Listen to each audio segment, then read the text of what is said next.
a new one almost every night the last 3 months. Well, it sure ain't natural.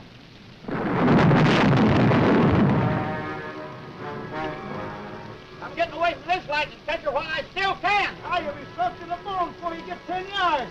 Well, I'd rather be soaked than barbecued.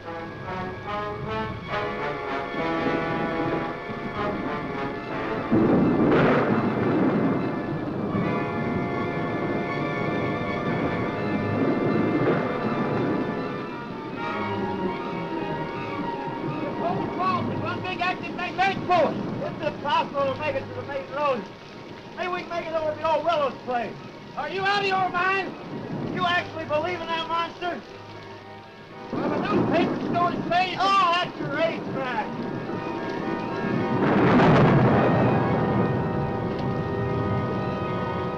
There's the house. Don't look good to me. Ah, you're just spooked. Well, spooked enough. That place just don't look healthy. It hasn't been lived in 15 years. It's deserted. It is, huh?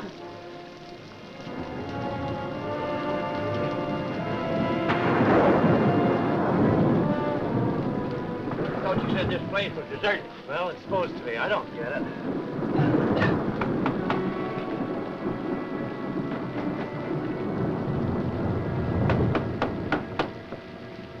What do you want? Let's get out of here. We didn't think anybody lived here. It was all his idea. We thought maybe we'd get out of the rain. It looks like it's going to last all night. It's pretty bad out there. Oh, no, you can't stay. Oh, be reasonable. You can't stay. We might catch pneumonia out there. You're not welcome in my house. Go away now. Go, go, go. Bubble. No. Just go. The monster. Now, do you believe in those newspaper stories? You hear that, Lobo? You're the monster. Perhaps one day you will meet the monster.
That was the monster. But I wouldn't give see a couple of cops right about now. Come on.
You get these straps off of me.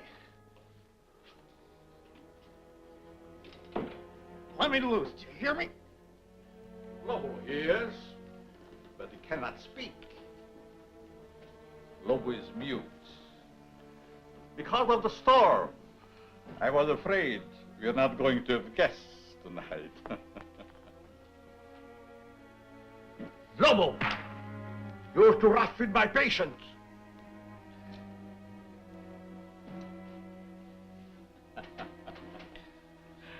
Already he tires of our humble hospitality. I said, let me out of here. At the moment, I'm afraid it is impossible. Who are you? Vornov. Dr. Eric Vornov. The name will mean little to you.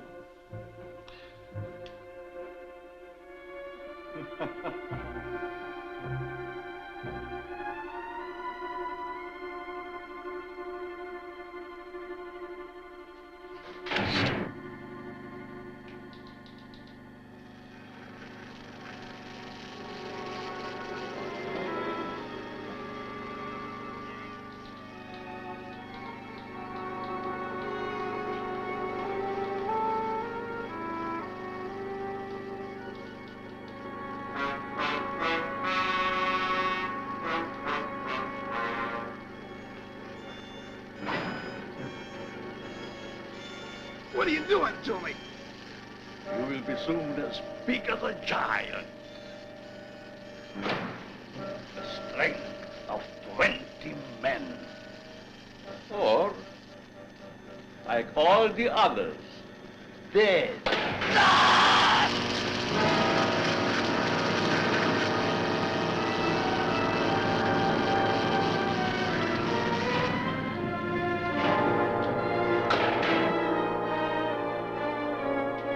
Turn off the switch.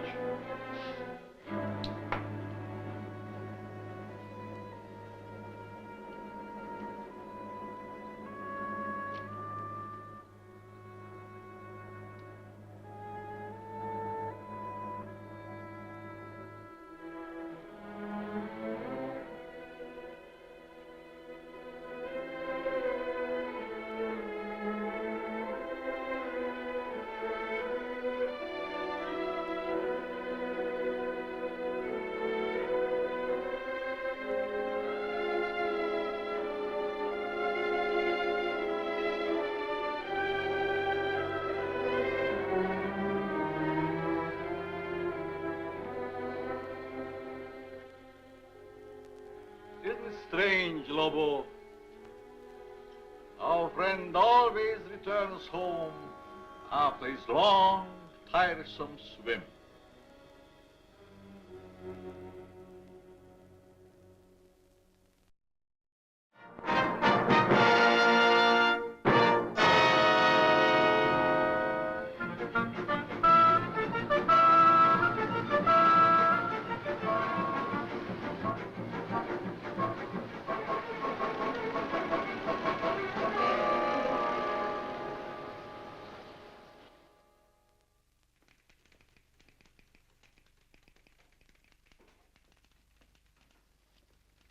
What's your name? You find out. We will. Hey, watch that cigarette. What were you doing in the swamp? Watch it to you. That's enough of that, Buster. No Tanktown jail can hold me. I'll be out of this here rat trap in 24 hours. That's what you think. Vagrancy will hold you for 72 hours. Take him downstairs and book him. All right, let's go. Let go of me, I said. You can't do that to me. Let go.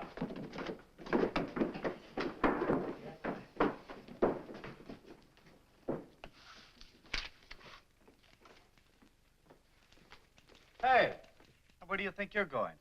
What do you mean, where do I think I'm going? I got Captain Robbins' newspapers. You have you?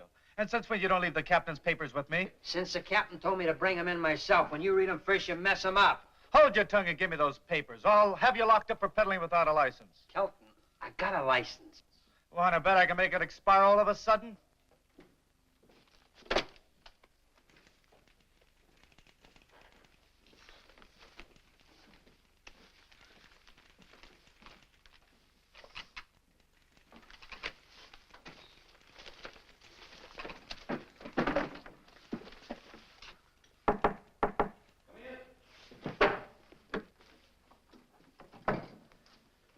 Here's the late editions, Captain. Look, why can't I work on this case? Get back to your desk. Yes, sir. And Kelton, Yes, sir. I told the boy to bring the papers in himself. Yes, sir. But if you ask me... I didn't. Yes, sir. And Kelton, Yes, sir. where's Lieutenant Craig? In his office, I think. Send him in. Yes, sir. Right away, sir.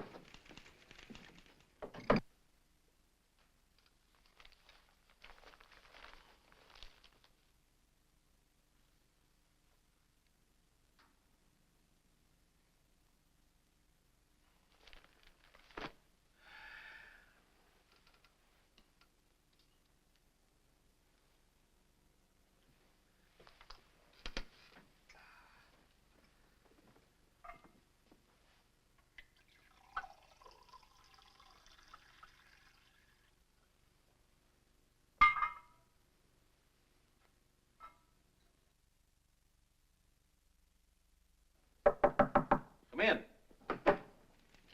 Hi, Captain. Hello, Dick. Sit down. Thanks. Seen today's papers? Is there anyone who hasn't? Well, there's the one nice thing about birds. They never cause anybody any trouble. Your girlfriend writes a good story. She thinks so. Anything new? No, 12 disappearances around this place and nothing to go on. and nothing this time either. I've been around that swamp so many times, I'm getting web-footed. It's been fired recently. It's been fired several times recently. Jake Long's wife identified it a little while ago. The coat belonged to Leif McCrae, his partner.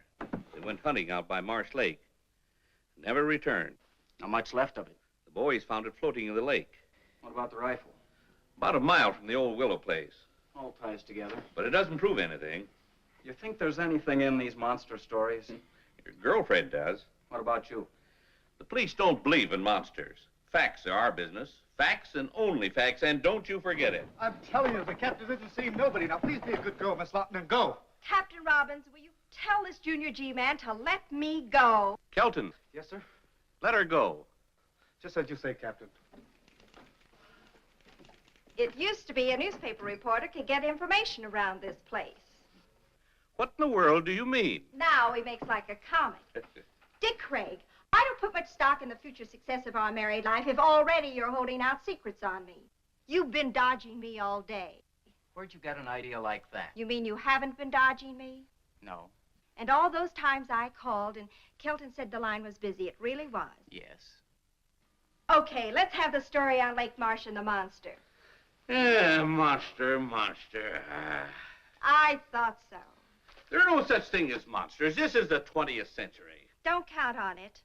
Monsters, I mean. Now, Janet, Don't you now Janet me, and you can count our engagement off. you don't mean that. Yes, I do. No, she doesn't. I most certainly do. Well, then give him back the ring. What? If you're throwing over the marriage, give him back the ring. Now, Chief, Captain, give him back the rock. It's the only fair thing. I'd rather throw it in Lake Marsh first. Besides, we've got to leave our personal lives out of our business lives. As it should be. As I've been saying all along. Dog. Now, what about the monster story? Well, that's your own story. You wrote it and you're stuck with it. There's no such thing as monsters. Bunk, 2 more men have vanished up at Lake Marsh. That makes 12 in 3 months.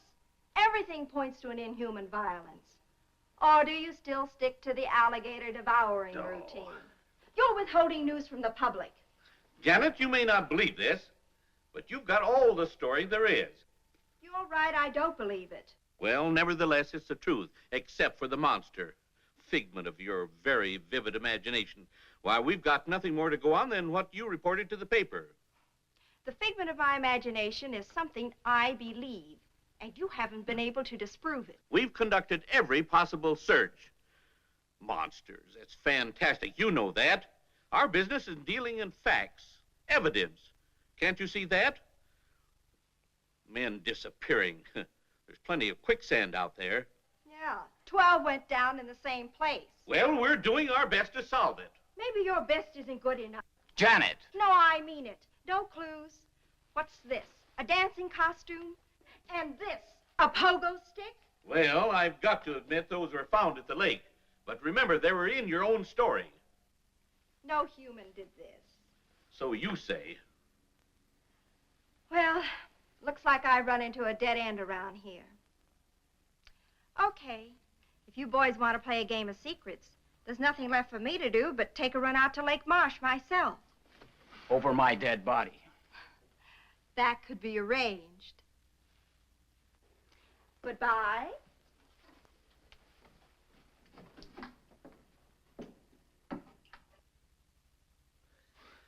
She's just crazy enough to do what she says. You know what, Captain? What? I think you're right.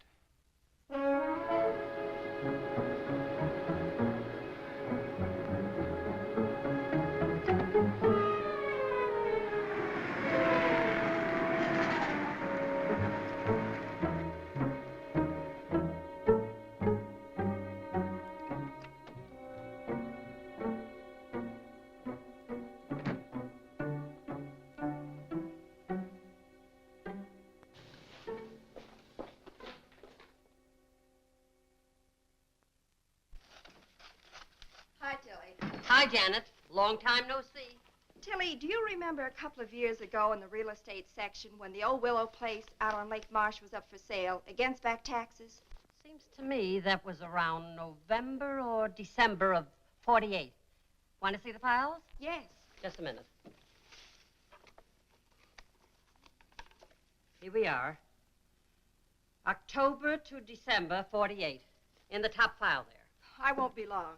Take your time. I ain't going anyplace, and neither are they.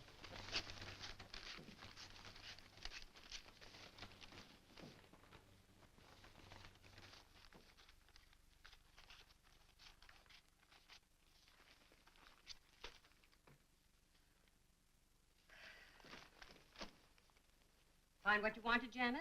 Yes, thanks. Sorry to leave such a mess for you. Well, that's what I get paid for. Be you, dear Tilly.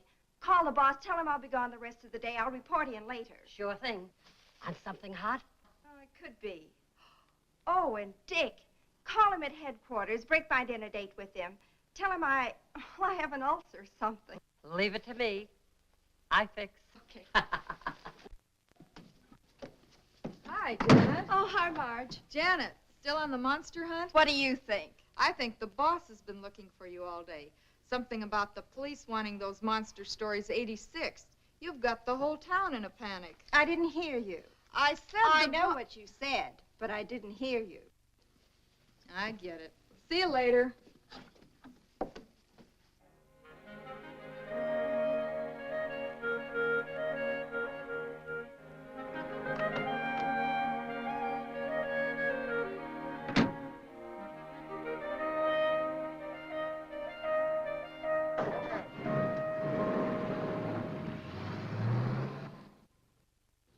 Lieutenant Craig has been working on the case a long time, Professor. I'd like him to hear what you just told me. I should be happy to cooperate. Oh, hello, Dick. Professor Vladimir Ostrowski, Lieutenant Craig. Glad to meet you, Professor. How do you do? Professor, will you bring him up to date? Lieutenant Craig, have you ever heard of Loch Ness? I think so. That's a lake in Scotland, isn't it? Mm-hmm.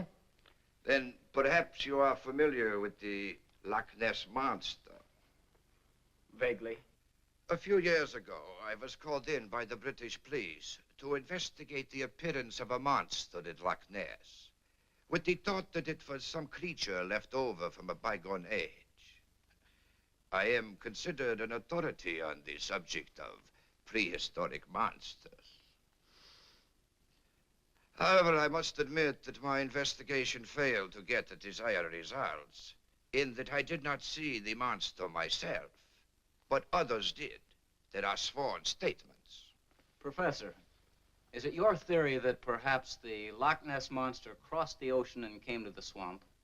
I consider that possibility extremely remote. But the cases do bear a certain similarity in that there are so many varied descriptions of this so-called monster. And I thought perhaps with my knowledge of such things, and with your permission, of course, that I might be able to shed some light on this mystery. That is the reason for my presence here. What do you think, Dick? Well, there's no denying we need help of some sort. And you'll keep your findings secret for the time being? As you will. You don't mind a little company? How do you mean, company? Lieutenant Craig, at times the police can be quite useful. I should be most happy to have Lieutenant Craig's assistance. How soon can you be ready to leave for Lake Marsh, Lieutenant Craig? I'm ready. No, I suggest we wait until morning. There was a storm brewing when I came in, and it is so close to nightfall. According to reports, the monster strikes only at night. Undoubtedly true, but the preliminary investigation should take place in daylight. The night, the monster, all in good time. Sounds logical. Whatever you say. Now, gentlemen, since I just arrived in town this afternoon, if you will excuse me, I should like to return to my hotel. Certainly, sir.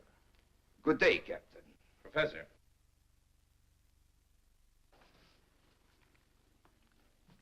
Until morning, Lieutenant Craig. I'll be here.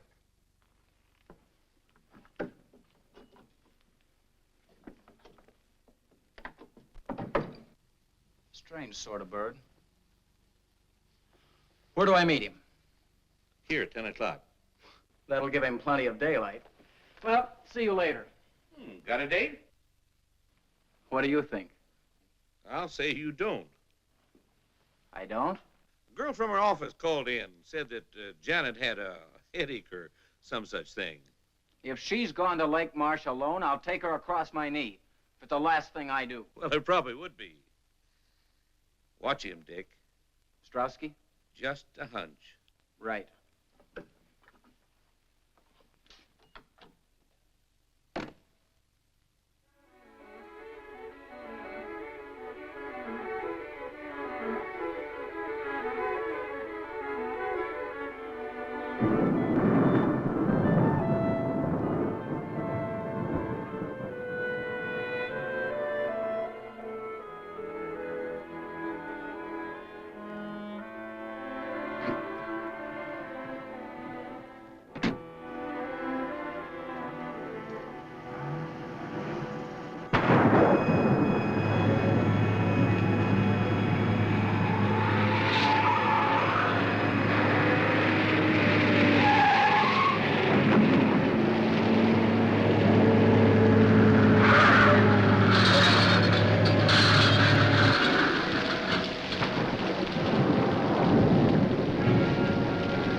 I'm Dr. Eric Vornov. You had a severe shock. How did I get here? Oh, that's not important for the moment.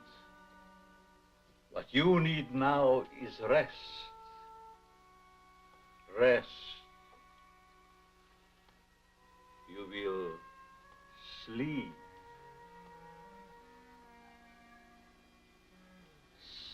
Sleep. For the lovely young lady.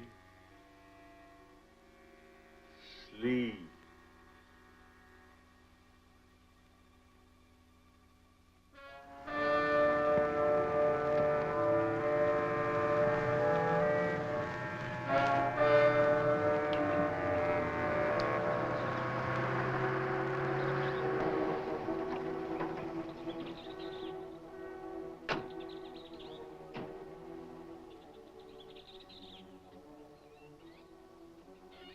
here we are at the fork in the road, and like they say in all good westerns, which way to go?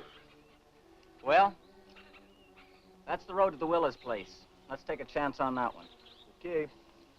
You know, I get to hate this swamp more every time I come out here. You just weren't born for swamp duty, Marty. I guess you're right. I'd like to transfer to a department as far away from here as possible. The wind and the rain gives this place a gleam that just isn't natural. And the ground is alive with crawling things, crawling death. You're right there, Marty. This swamp is a monument to death. Snakes, alligators, quicksand, all bent on one thing: destruction.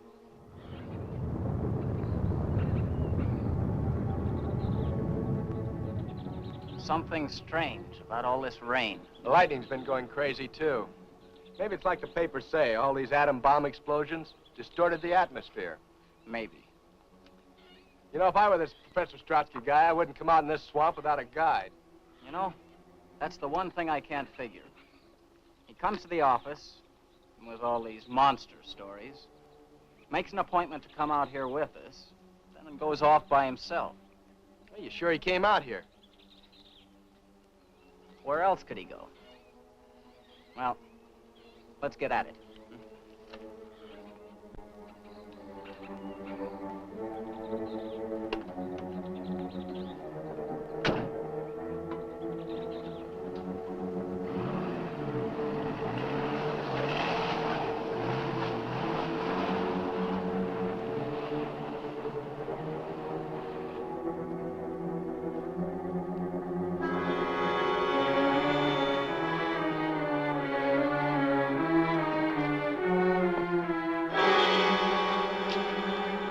Janet's car? Yeah.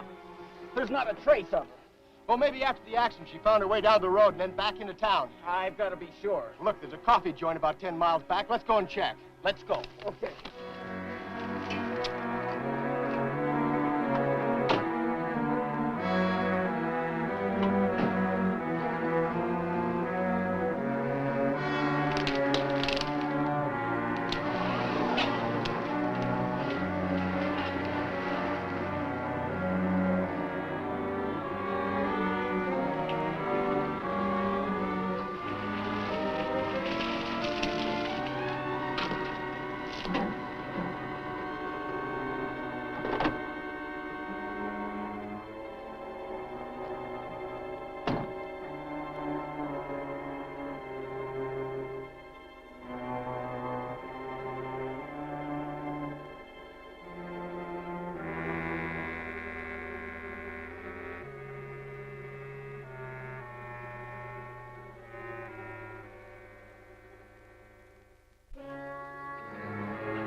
Where did you find her car?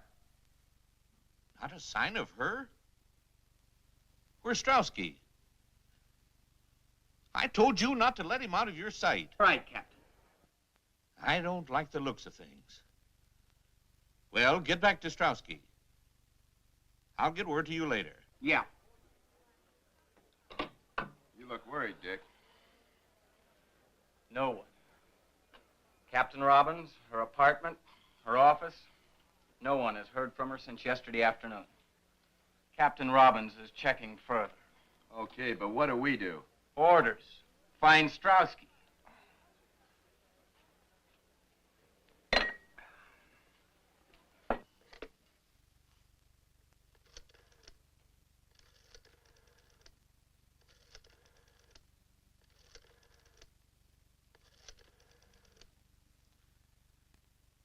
Get me the city desk. Hello, Jim. Yeah, about the Lawton girl. He just called me, too. Who saw her last around your office?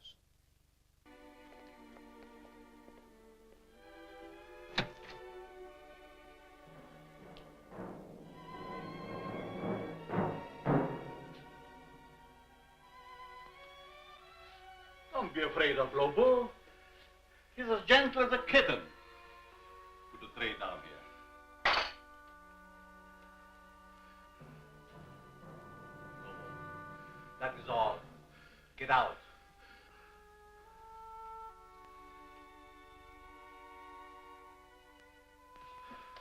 I said get out.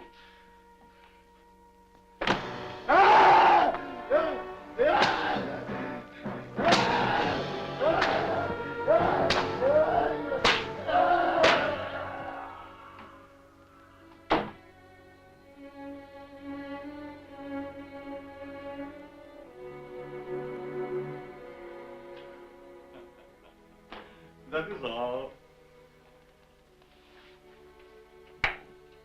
Now come, my dear. Some cream or sugar? You didn't have your breakfast yet. Now it's past noon. You must be hungry. What happened to me? Your automobile. An accident. Lobo brought you here to me. What is this place and who are you? Don't you remember I told you last night? Did you tell me? Yes. I'm Dr. Eric Vornov. This is the old Willows place. Yes. How did you know? I checked our real estate files. A Dr. Eric Vornov bought the Willows place in November of 1948. You are a newspaper reporter, huh? Yes. My name seems to mean much to you. Well, actually, it wasn't your name I was interested in. Through the mysteries of Lake Marsh and the Willows place being right on the lake, I looked in the files to see what happened to it. Your name was there as a purchaser. I thought perhaps you might have heard something about the monster. Oh, my dear Miss Lawton, When did I tell you my name? You didn't. But since you were unconscious, I took the liberty looking into your purse. You must have seen my press card. Yes, I did. Well, since you knew the answers already, why the third degree? And who or what was that monster? Oh, he's quite human. I discovered him in the wilderness of Tibet. He has been quite useful to me at times.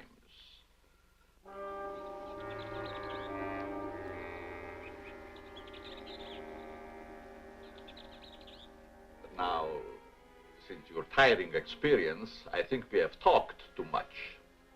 I'm not the least bit tired. But you are tired.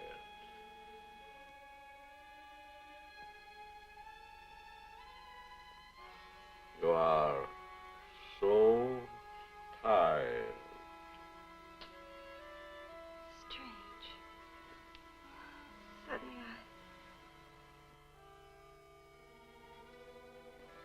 I do feel very tired. Yes. Very tired. Very tired.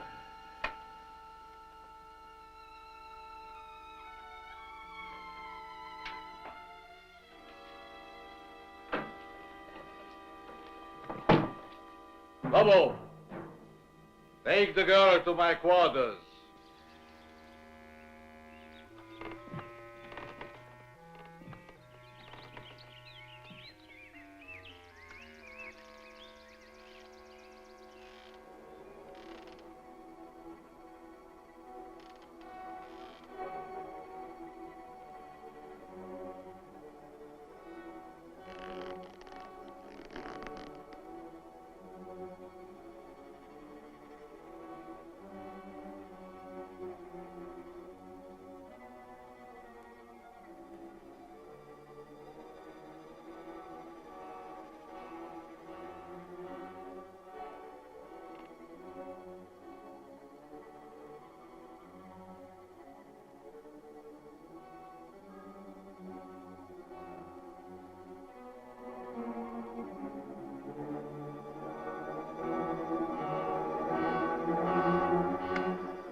Professor Strauski.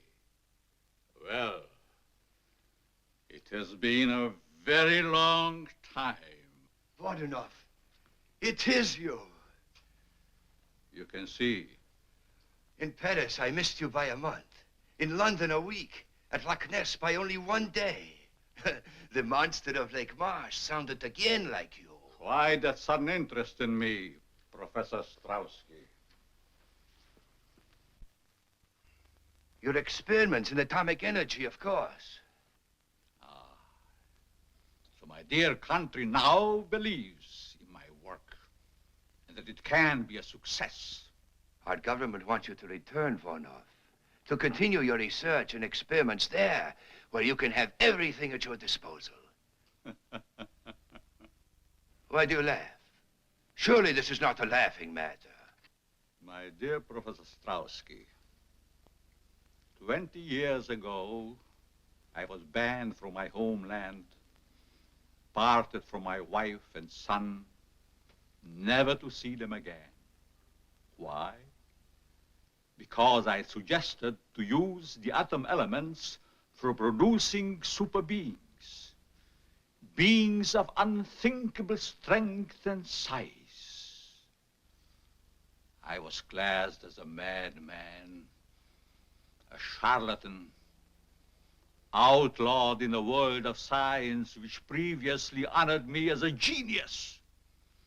Now, here in this forsaken jungle hell, I have proven that I am all right. Now, Professor Strauski, it is no laughing matter. Yes. Yes, indeed, it was a tragic error. But as soon as I learned how correct your findings were, always have been, I informed those in authority. Voronov, I have searched for you everywhere. Everywhere I hear stories of monsters. Now I am here, sent to bring you home. Home?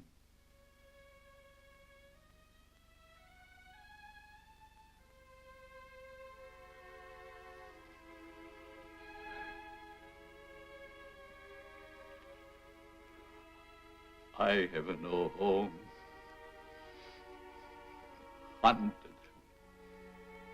despised, living like an animal. The jungle is my home. That I will show the world that I can be its master. I will perfect my own race of people. A race of atomic supermen which will conquer the world. Yes. Yes, of course. A truly great master race, such as I convinced my superiors only you could create. One with which our government can rule the world without debate. You misunderstand me, Strauski. I don't intend to return home. My plans are for myself. Are you mad, Voronov? One is always considered mad. You want to discover something that others cannot grasp.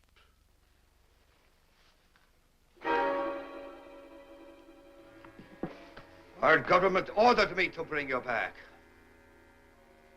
I'm afraid you will find it rather difficult. You see, Voronov, I did not come alone. Neither did I, my dear Strauski. Bring him along, Lobo.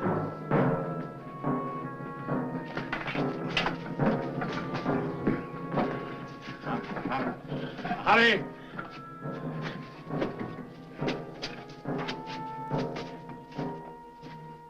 You're a fool, Voronov.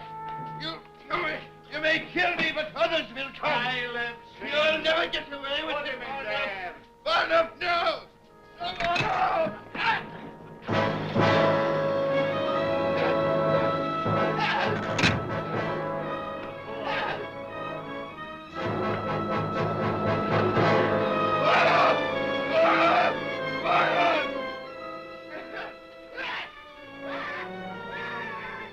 Now, Professor Strowski, you will get a much closer view of the product of my genius. The alleged monster of Lake March.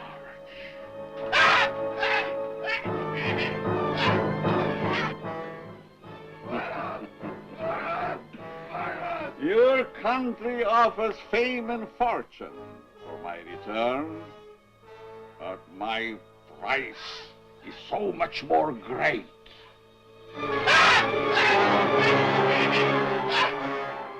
You will disappear, Professor Strowski, just as all the others have disappeared.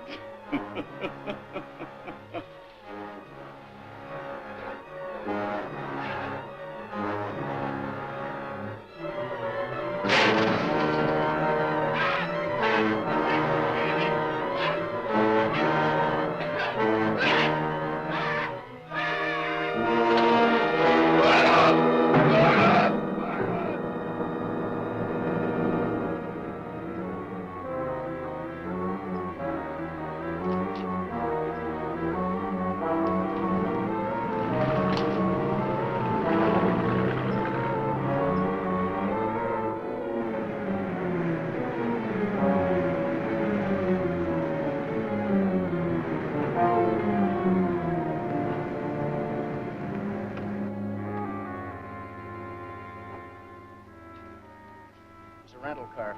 Think it's the one Strowski used? I'd make book it is. It's getting dark now. You take the car and go down to the beach. I'll go through the swamp to the old Willows place. Okay. Oh, here. Better take this with you. Right. Oh, Marty. Yeah. If you see anything suspicious, you know where I am. Trouble is, everything in this swamp is suspicious.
What can I do for you, sir? Captain Robbins.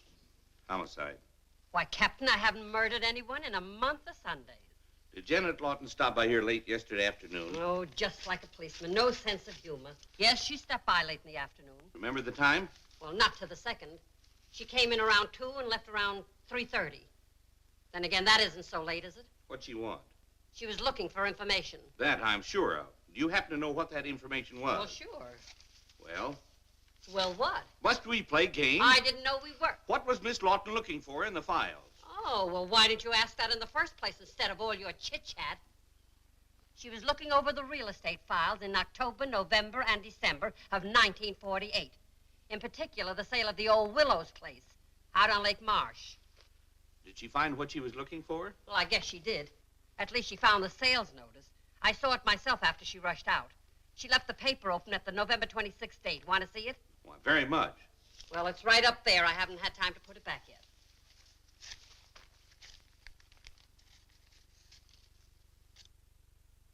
Yeah, Dr. Eric Varnoff. Give me all you have on him.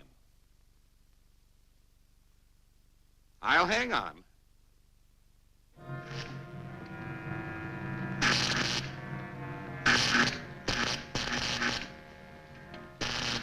Now we're ready for the girl.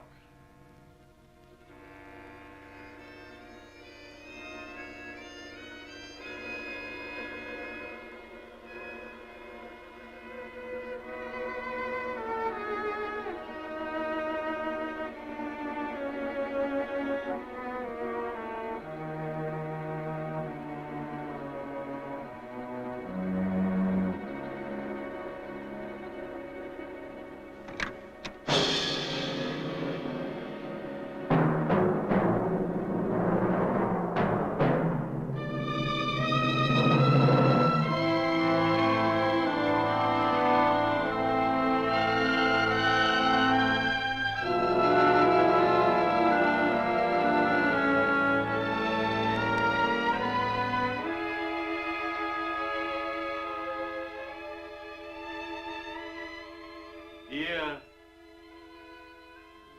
lovely.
Drag her to the table. Do as I command you. I teach you to disobey. You will obey. Get her in. Get her in. I command you.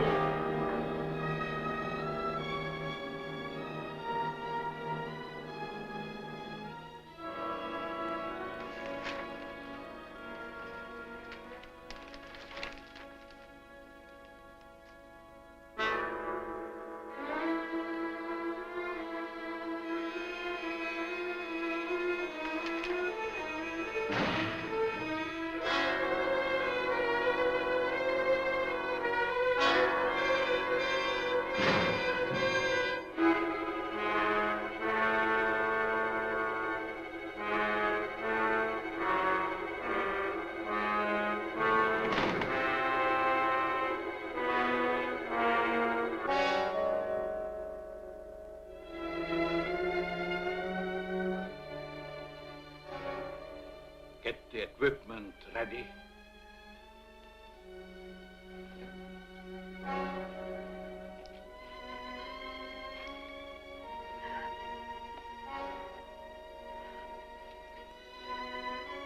It hurts just for a moment. But then you will emerge a woman of super strength and beauty. The bride of the atom. You're insane. My paper knows where I am. You can't hurt me and get away with it. As soon as my experiments are completed, no one can ever touch me.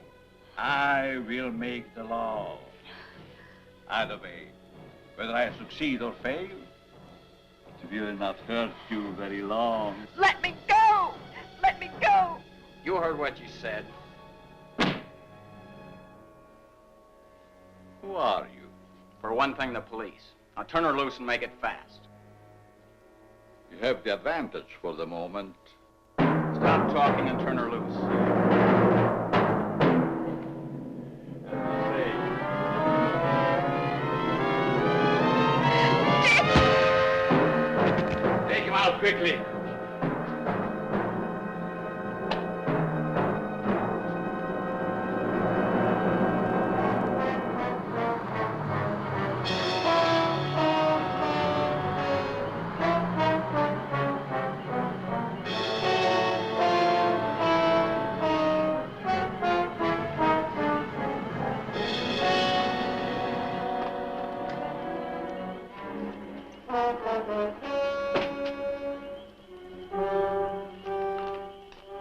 Lieutenant Craig? We found Strotsky's car down the road. Lieutenant took off through the swamp, sent me down here to the beach to wait for him. Where was he heading? Old Willow's place? Kelton? Yes, sir. Now, this is your first time out. Don't mess up the operation. Yes, sir. No, sir. Martin, you stay with me. Yes, sir. Come on.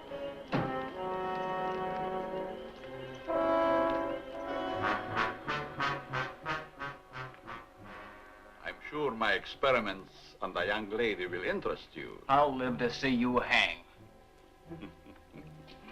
There are much more important things to attend.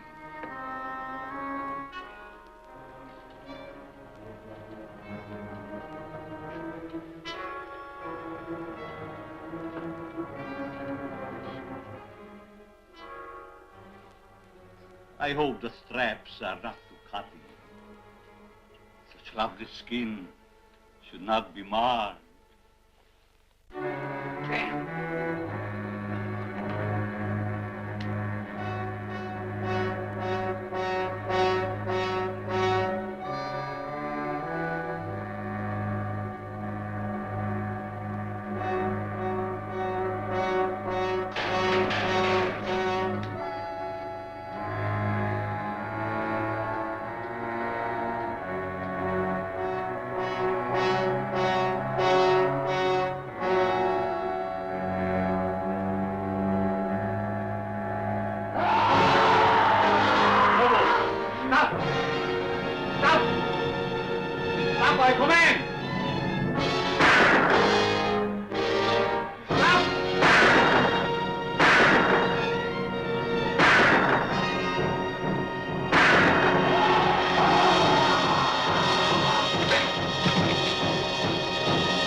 Jan.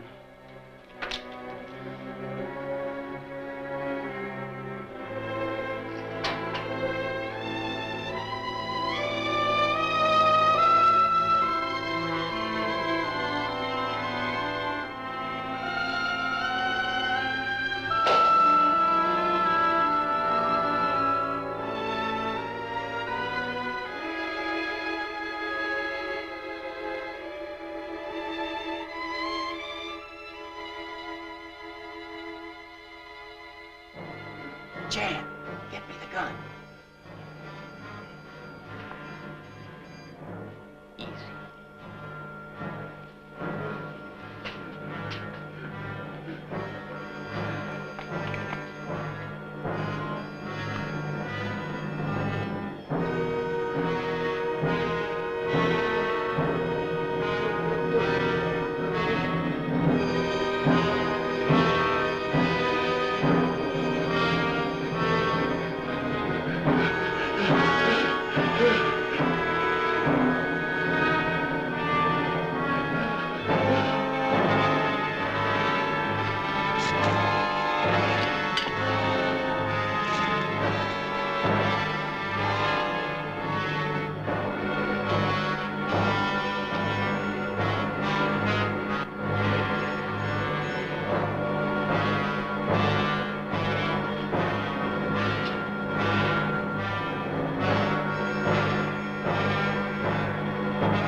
I've got to stop him. You can't. He'll kill you. He will anyway.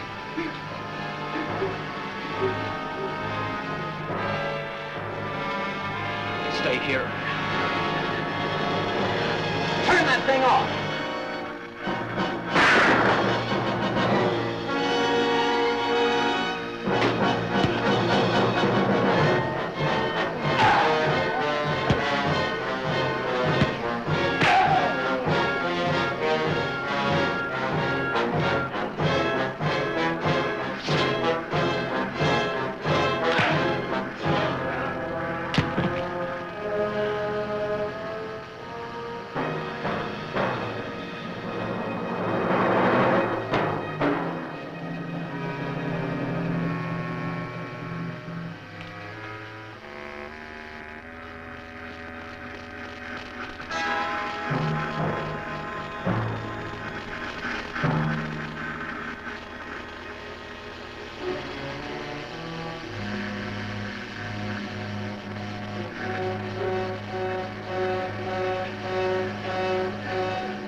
Kelton, you station yourself here.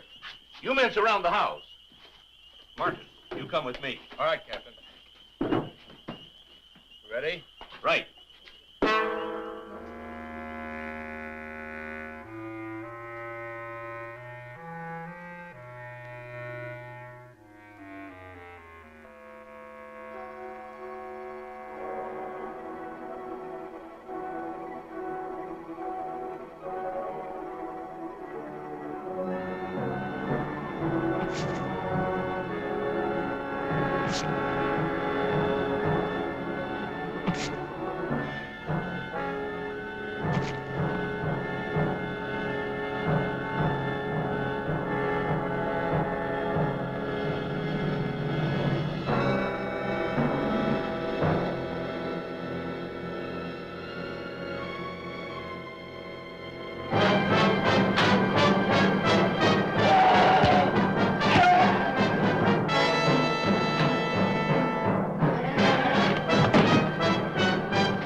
On fire. Let's get out of here before we get roasted.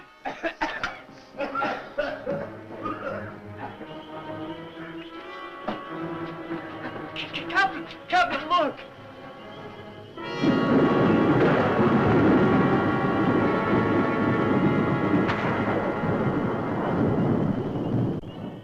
What do you suppose that was? Well, whatever it is, get it. Oh, wait a minute. Here comes Dick.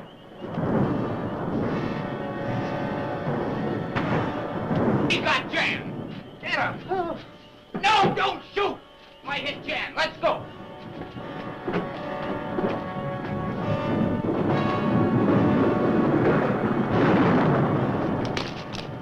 Marty, Joe, give me a gun.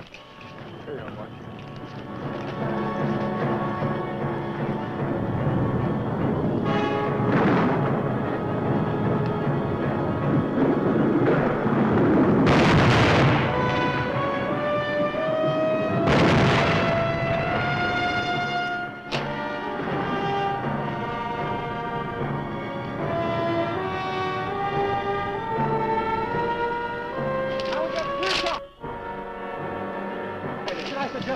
No! Now get on up over that ledge. Get up over on top of him. That's what I was going to suggest. Oh, stop the chatter. Get in action. Yes, sir.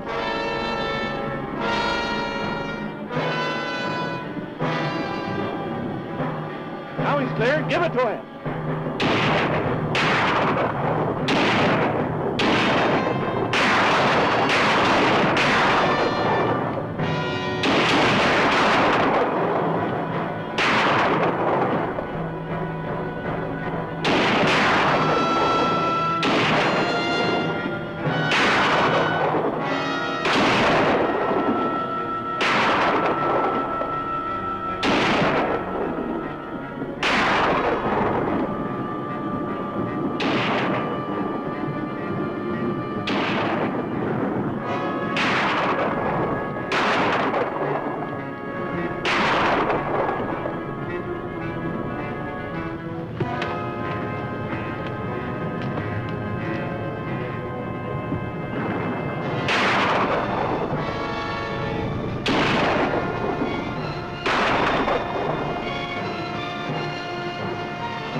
be tempered in God's domain.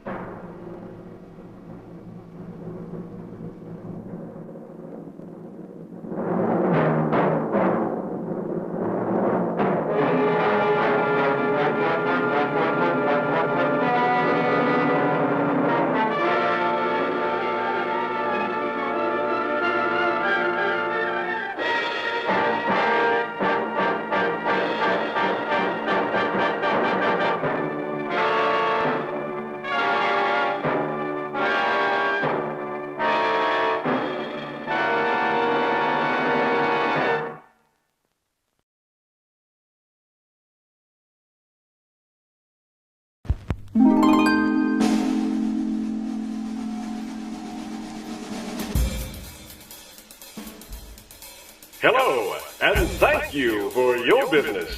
Why not stop by our refreshment stand? We have all kinds of special drinks, but don't take my word for it. Take it away, fellas!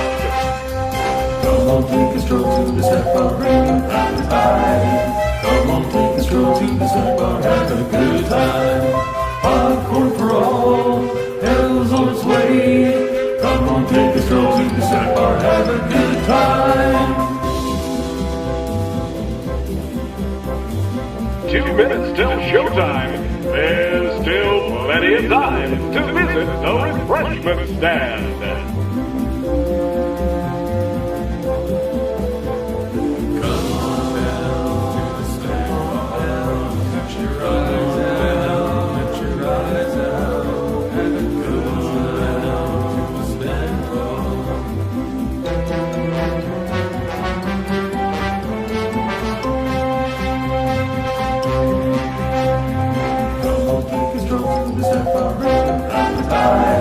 Come on,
take a stroll to the snack bar, have a good time.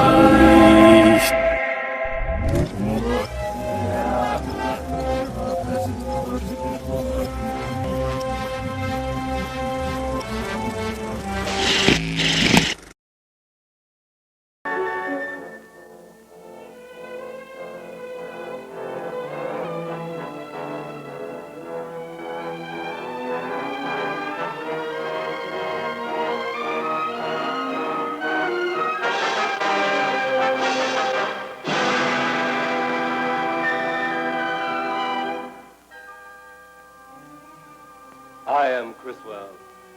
For many years I have told you the almost unbelievable related the unreal and showed it to be more than fact. Now I tell you a tale of the threshold people, so astounding that some of you may faint. This is the story of those in the twilight time, once human, now monsters, in a world between the living and the dead.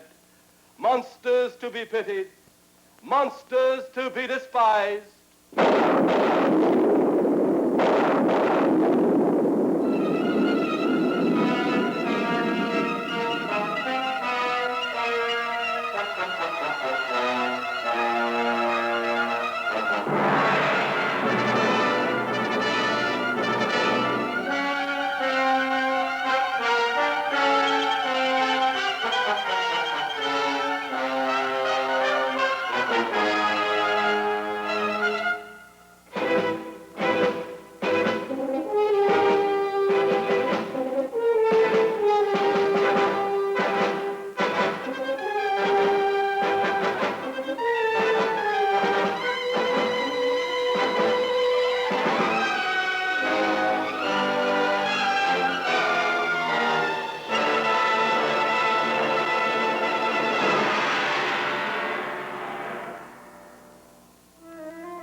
For our talk, I must take you to your town, any town, a police station.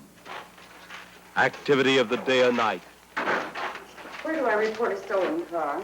Down at the end of the hall, ma'am. Room 8. Thank you. Activity, some of which the police are quite willing to admit. I got a purse snatcher here. What's your name? John Doe. Wise guy, huh? Yeah. No? He isn't here. I'll tell him when he comes in. Okay. I asked you your name. I said it's John Doe. Okay, John Doe. Easy now. Yes. Sign your real name right here. I can't sign. Can't write. Write your real name. Make it fast. Don't get nervous. You get through with them, take them down and throw them in a cell. Sheldon. Yes, sir. Could you take Mr. and Mrs. Ashworth down to the waiting room? Right, sir. I want to thank you for all your help, Sergeant Crandall. Well, that's what we're here for, sir. Oh, it was a nightmare of horror. Oh, there now, Martha, there now. We're going now, we're going now. We'll have an ambulance here in a little while. Oh, the police will take care of everything. Oh, that horrible face and those long fingers. Oh, never forget it the longest day that I live. There now. Come on now, Carolyn. Come on. Thank you. Take now. Right down the hall. All right. Take it easy. This is how it began. An incident the police were fearful to admit. Your daily newspapers, radio, and television dares to relate the latest in juvenile delinquency.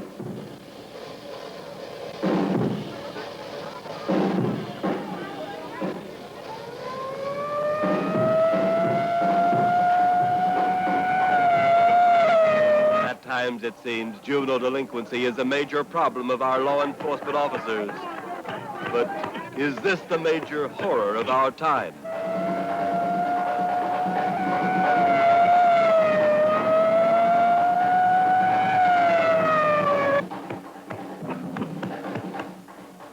Is this violence and terror the small few perpetrate, the most horrible, terrifying of all crimes our civil servants must investigate?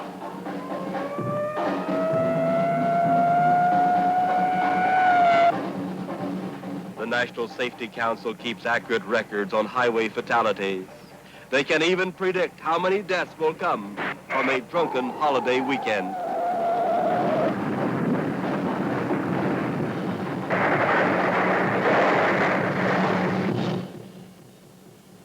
What records are kept? What information is there? How many of you know the horror, the terror I will now reveal to you?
The work of a maniac was credited for the murder of this boy and girl. You remember the stories your newspapers carried of the incident. But let us see what really happened.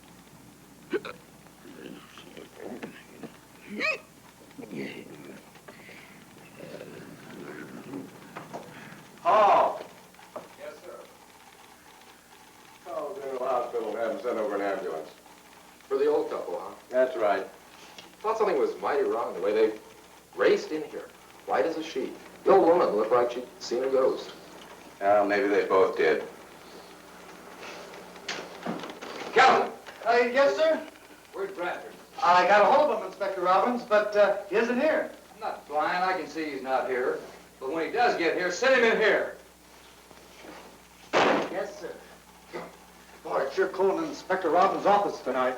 Well, maybe he's got a cold problem. Hey, you better get on the radio about that ambulance. Good as on the air right now.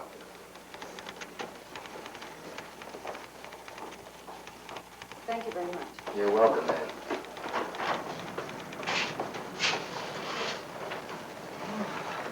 Well, speak of the devil. Well, my, don't we look pretty tonight? Look, boys, jealousy will get you nowhere. What you inspector want? Well, why don't you just tippy-toe in there and find out? Well, now that you mention it, I just might do that. Inspector Robbins, Lieutenant Bradford's outside. Send him in. Yes, sir.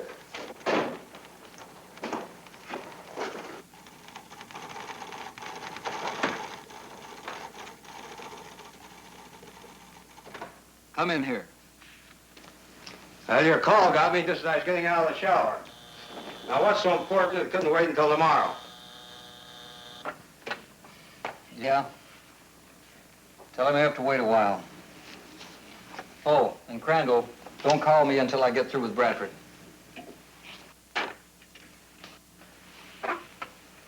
Well, what the well-dressed police lieutenant will wear. Pretty neat, huh? Yeah, but I can't see no place to carry a gun. Who needs a gun at an opera opening? It's all according to who's singing. I wasn't thinking about opera. Now, wait a minute, Inspector. Let's not get into the ideas. It shouldn't take you too long. Oh, no. Not on your life. Not tonight. It's right down your line. Be a cinch. Besides, there's nobody else I can send on this type of investigation. Now, look, Inspector. I've had these tickets for 3 months. And that curtain goes up in exactly 1 hour. And Sally's waiting out in the car. If I remember correctly, Sally's apartment is on the way over here. And her apartment will be on the way back. You can drop her off. Over my dead body? Well, I prefer it the other way. Look, I'm not going. You're a cop. You'll go. Look, why me? Why not Lewis or Crandall or Smitherington? Smitherington. There's a boy for you, just the type. He's a real go-getter. Give me a match. And as I said before, You're the only one with experience along these lines. What lines? It could be ghosts. Oh, come on now, Inspector. That's right, the old house on Willows Lake. What happened? Well, a little while ago, a farmer and his wife charged in here. It seems they'd taken a shortcut over the old road to Willows Lake. Oh, you mean the road that goes by that old house I investigated a few years ago? The one that was destroyed by lightning? That's right. You knew someone rebuilt it, didn't you? No, I didn't. Well, somebody did. Anyway, as the old couple drove along, the storm was coming up. You know how bad that road is, even at best.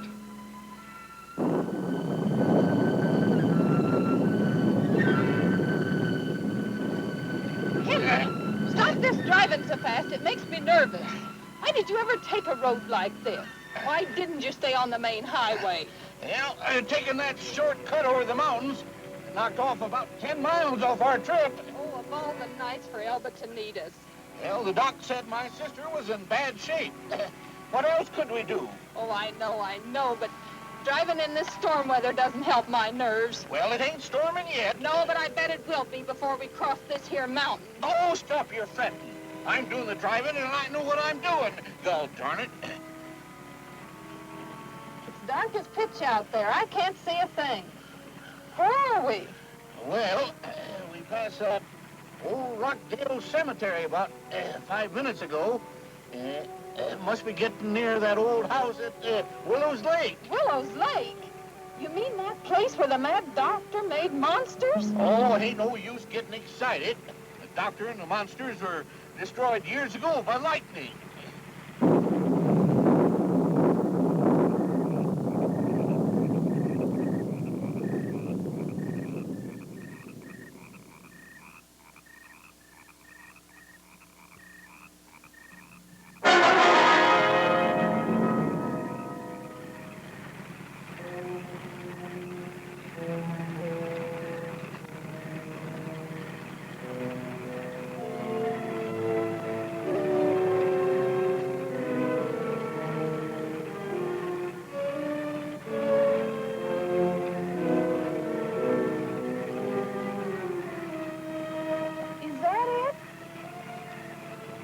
Yep, that's it.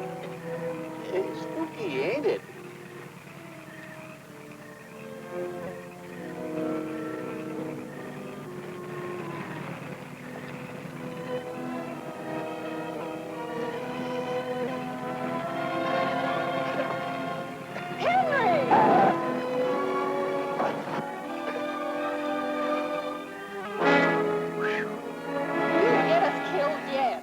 Oh, keep quiet.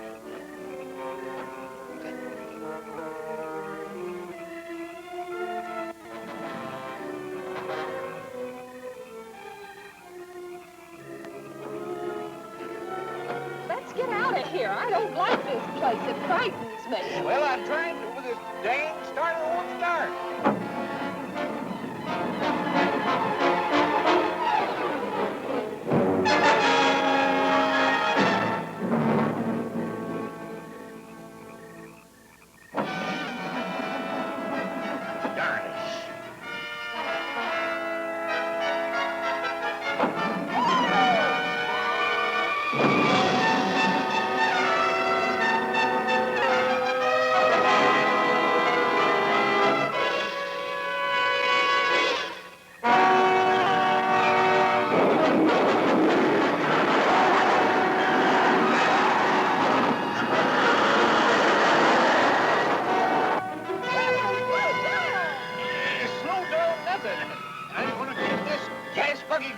Till we get out of this darn neighborhood.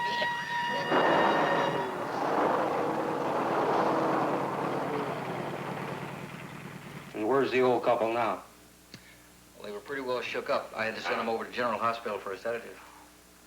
The old house, huh? Well, it brings back memories.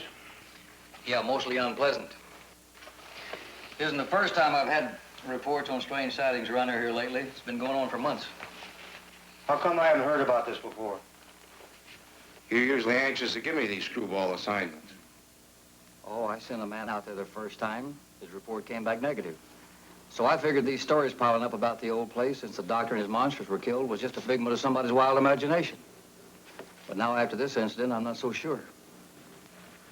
Anyway, I want you to go out there and have a look around. And it has to be tonight, huh? Now, Lieutenant, any kid knows that ghosts only operate at night. Yeah, so I've heard. So that's why you've got to go out there and find out once and for all. You better take somebody with you just in case you do run into something. Well, I'm not expecting anything, but you're the boss. Anybody you want special? No, I'll give you the honor of selecting someone. All right, take Kelton. Kelton? Well, if I was expecting any trouble, he'd be the last man I'd want. And I suppose under the circumstances, though, he's as good as anybody. Kelton. Yes, sir? Come in here. Yes, sir? I want you to accompany Lieutenant Bradford. Yes, sir. But isn't it kind of late to rent a full dress suit? Don't crack wise with me, Kelton. Yes, sir. Where are we going? Just bring a patrol car around front. You're going out to the old house on Willows Lake. Yes, sir.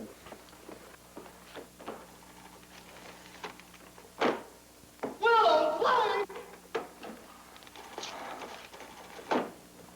The old house on Willows Lake? You mean where all those monsters come from? You heard me. No buts about it. Get going. Yes, sir. Calvin. Yes, sir. Get an extra box of 38s and take them with you. You think we're going to need them? Just in case, Kelton, just in case. I don't think I'm going to like this. Kelton, will you please just carry out the orders? Monsters, space people, mad doctors. They didn't teach me about such things in the police academy. And yet that's all I've been assigned to since I became on active duty. Why do I always get picked for these screwy details all the time? I resign. Kelton, so help me. If you don't get the hell out of here... You're all against me. The whole police force is against me. The whole city's against me. I resign. How he ever passed a police examination, I'll never know.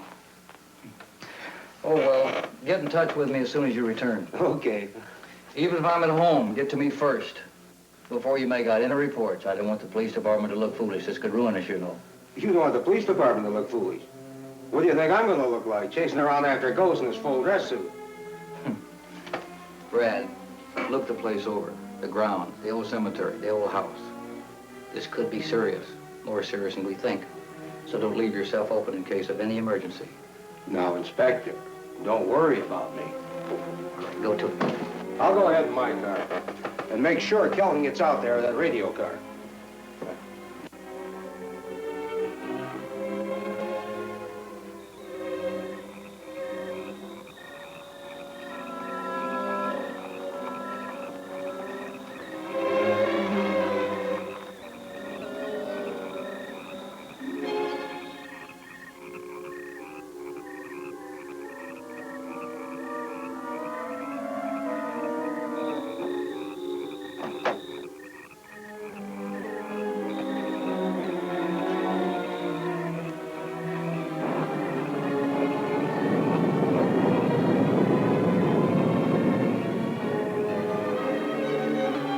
Police Lieutenant Daniel Bradford, 40 years of age, 15 years with the department. In the official files, he is a lieutenant in charge of special investigations, a broad description of his actual duties, but confidentially, although the department cannot and will not admit it, Lieutenant Daniel Bradford is a ghost chaser.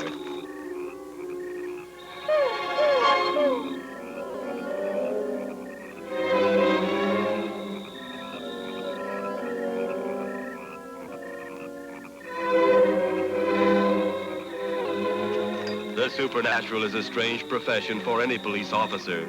But even with years of experience in this field, Lieutenant Bradford could not know strange eyes were watching his every move. Strange eyes that were the actual cause of his returning to the old house on Willows Lake.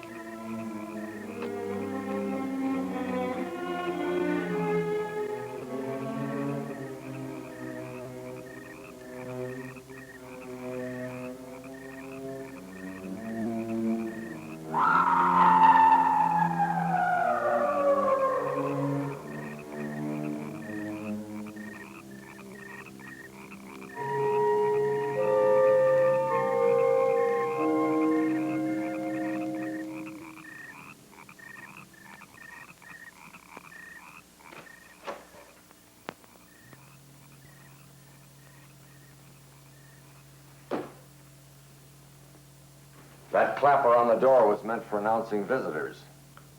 I'm afraid I owe you an apology. Obviously. What is the meaning of this intrusion on our privacy? There are others in this house? Many. The living and those gone beyond, the dead. But I can't see where that's any of your affair. The living and the dead? Well, yes. Yes. Then I found the right place at last. Perhaps I've been hasty in assailing you. Maybe you've come for a consultation with a loved one who has passed on. Well, would I seek this sanctuary for any other reason? I see no other reason. I am Dr. Acula, your host. My name is Bradford. Dan Bradford. Our resurrection chamber is on the opposite side of the house, far below the ground level. Would you follow me, please?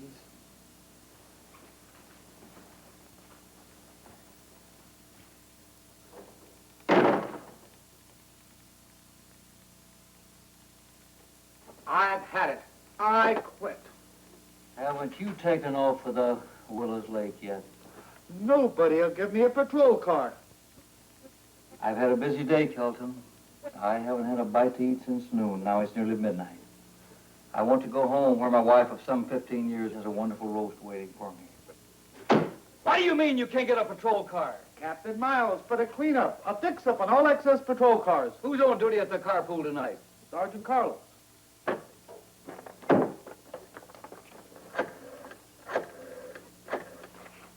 Carlos! Yeah, Inspector Robbins. I want a patrol car out front immediately. Kelton will pick it up. Well, you're an inspector.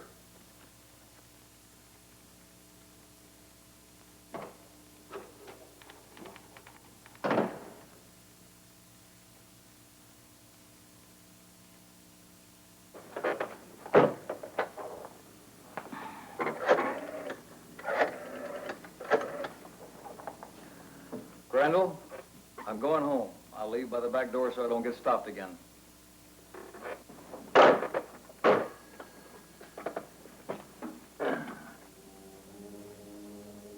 You must watch your step. The passage ahead will be very dark.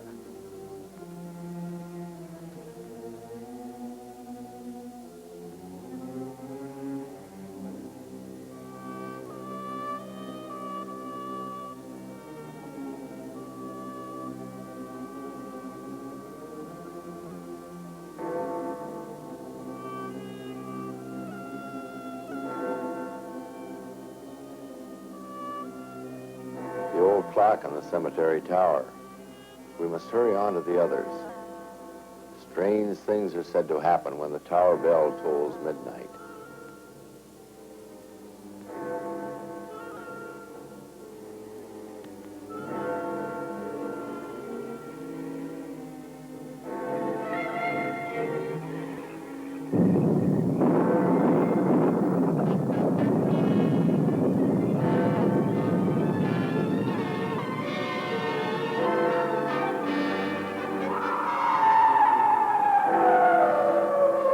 Near the old bell tower in the ancient cemetery, another strange incident was about to happen.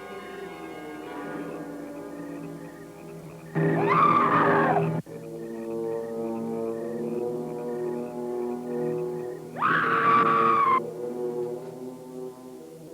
the untrained mind, it is the scream of the white ghost.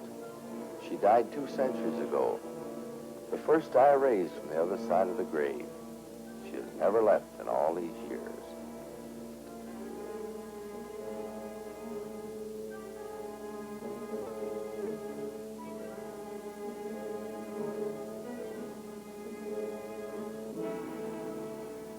These dark passageways and weird sounds are disturbing. I'm not used to it. Give yourself time, Mr. Bradford. You will learn. You should have stayed with the others, Mr. Darmore. So many nights of waiting. I know. It's been months since I discussed the raising my dear departed Lucille. When may I see her again? Those that are gone longer are much more difficult to raise. However, I am in touch with the spirit world, and you may see your wife on the 2nd Friday of the 5th month. Well, that's in 2 days. Even now, She rests in this room. It wasn't that I doubted your word, Dr. Ackland, but I must see her once more. And see her you shall. Patience is the only rewarding virtue. May I look into the room? If you wish, but only from the doorway. And just a moment. Her rest must not be disturbed. I understand.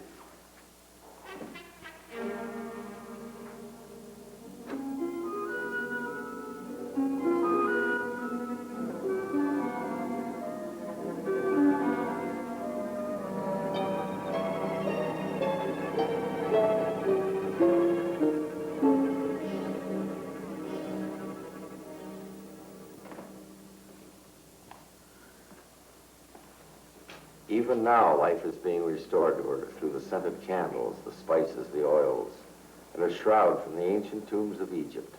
I believe you, Doctor. Now you may return to the others and witness the joy of another glorious arising. Yes, Dr. Ackland.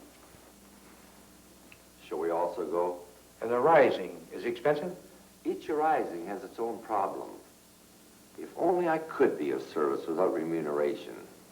I only trust that I may be of help to you soon, Mr. Bradford. I'm sure you will, Dr. Ackland.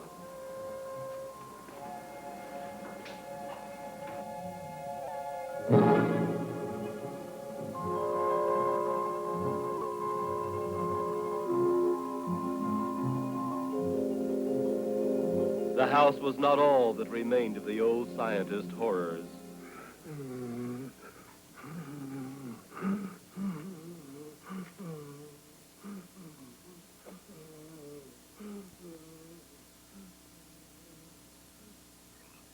Patrolman Kelton arrived at the old house, only to find Lieutenant Bradford's car empty and Lieutenant Bradford nowhere to be seen.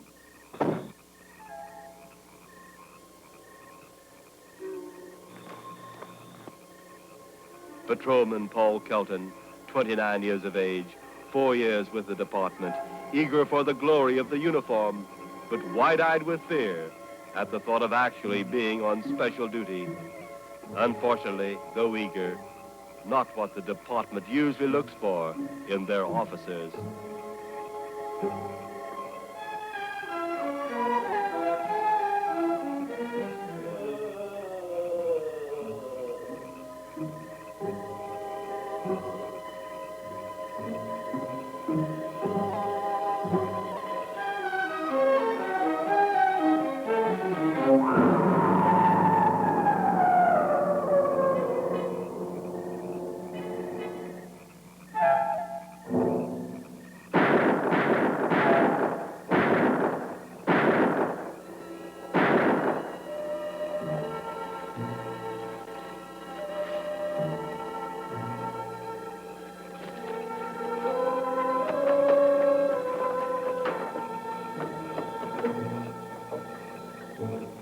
Car 4 to headquarters. Kelton's here. Car 4 to headquarters. Kelvin here. What do you want now, Kelton? Get me Inspector Robbins, and quick. He went home half an hour ago. Get him. Said he wasn't to be disturbed any more tonight, except by Lieutenant Bradford. Tell him to send me some help. I've just seen some ghosts out here. Who's been spiking your beet juice? This is no time for silly jokes. Tell Inspector Robbins what I said. Tell him I've been all over the whole place. Nobody's here except those ghosts. Lieutenant Bradford's car is right next to mine, but he ain't no place to be found. And I'll be damned if I'm going to that haunted house alone. It's a nest of huts. It's a whole mess of them. Take it easy. Take it easy. I'll do what I can. Do it now. A guy can get killed around here. Ted, come in here a minute.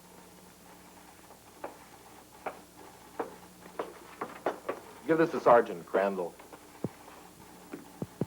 This guy's nuts.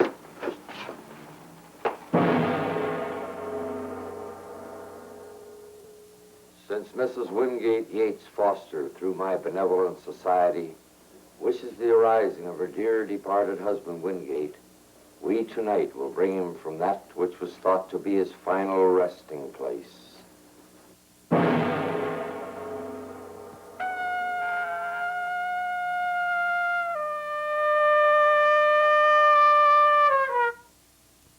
through my powers of the supernatural, I, and I alone, can bring him to this room tonight, from that place in the deep blackness of death, from which no visitor is to return, where the sun is seen to rise and the sun is seen to set, where the gracious moon comes from the east in its long journey across the night sky to the west.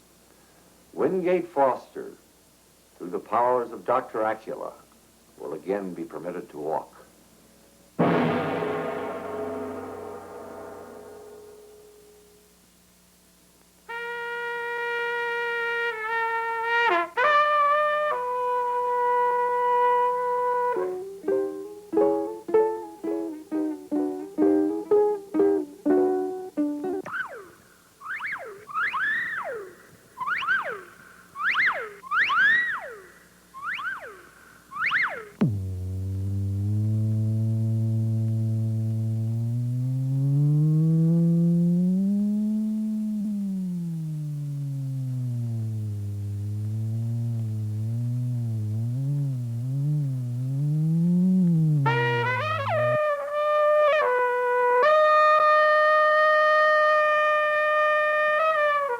Many questions wished to be answered by those left behind can only be answered by those gone on, those with the all-seeing eyes.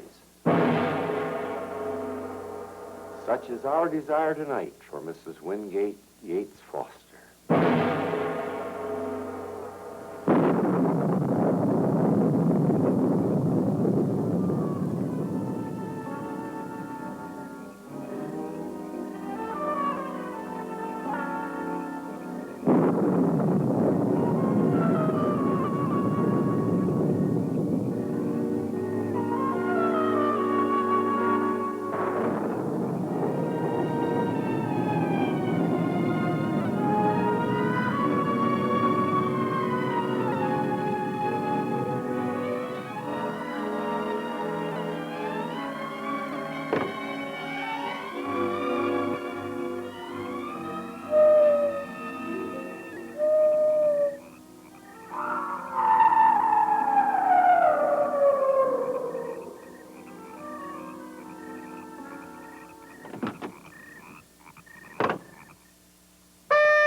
The light of mortal existence will die.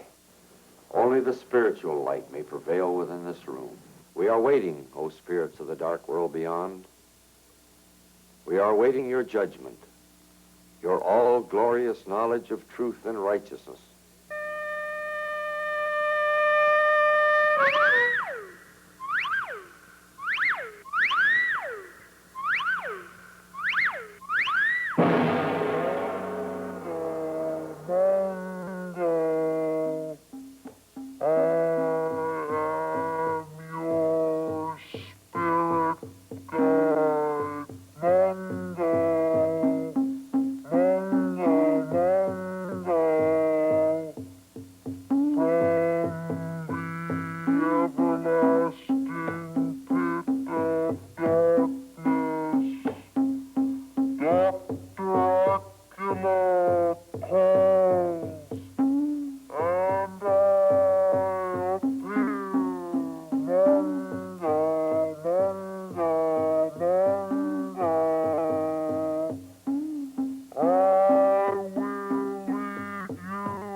I have consulted with the Prince of Darkness who rules my destiny. So now it is my fond desire, in knowing it is right, you should marry again. Though he whom you have chosen may be younger in years, he is strong in health, strong to take care of you, to handle your business, your personal affairs. He will do fine things for those remaining years until you join with me here in the afterworld. He will be of great inspiration and help. Be good to him. Be kind. Permit him a free hand in leading you always. A hand strong in the way of truth. A truth directed by all that you hold right. A truth which all those of the dark world believe. Now I grow weary, weak. The strain of spanning the everlasting is so tiring. How say you, Maud? Maud, tell us. I'm so happy you feel this way, Wingate. It means so much to me. And I've been so lonely all these years alone.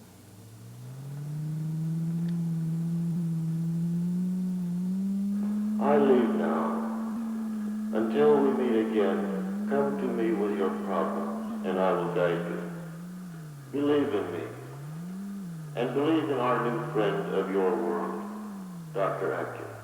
Your complete faith in him is all important for our meeting in your world. Remember, Maud, dear, do all I have directed until we meet here in my world. Goodbye for now, dear.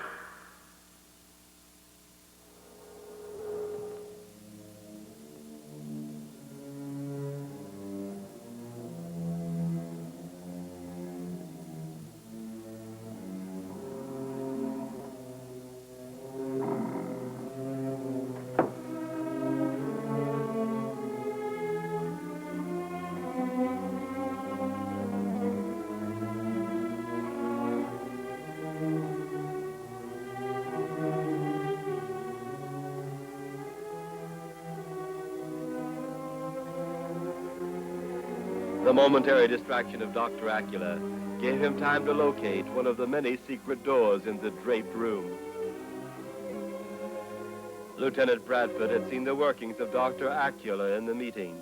Now he must find proof of this vicious, crooked racket which preys on the innocent.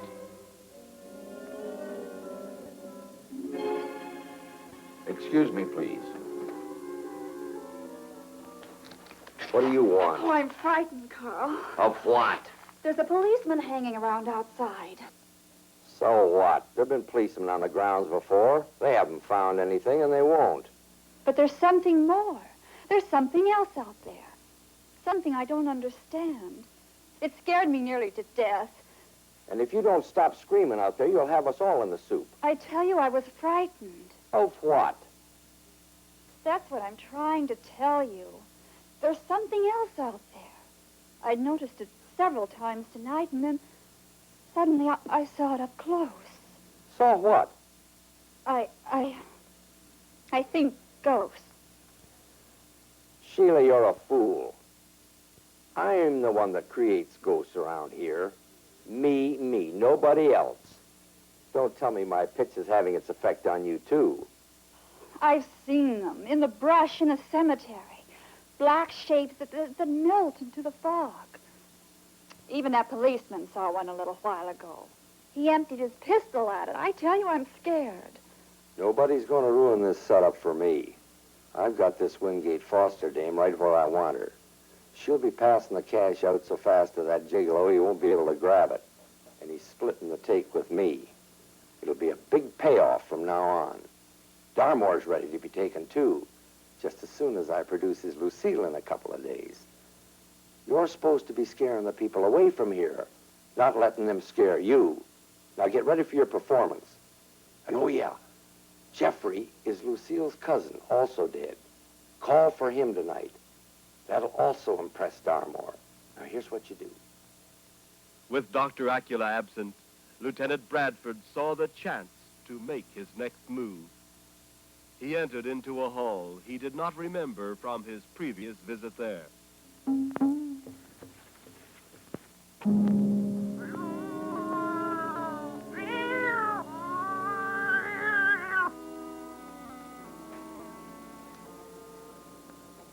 Tony. Where's Mr. Bradford? I don't know. Find Lobo and send him to me immediately. Yes, Dr. Eichel. Lieutenant Bradford found the staircase, a staircase he remembered so well from the days long ago when he had been investigating the mad scientist and his monsters. The skylight where he once entered years ago now was barred, spoiling entry or exit. He remembered the cold, clammy sensation of the railing, cold, clammy, like the dead. Yes, the railing was the same as he remembered it, perhaps colder, perhaps more startling. His mind fought to dwell in the present, yet it continued to deal with the past. One could almost read his thoughts. It's only a metal railing. Huh. Yeah, probably this Dr. Acklet character has that railing rigged up, too.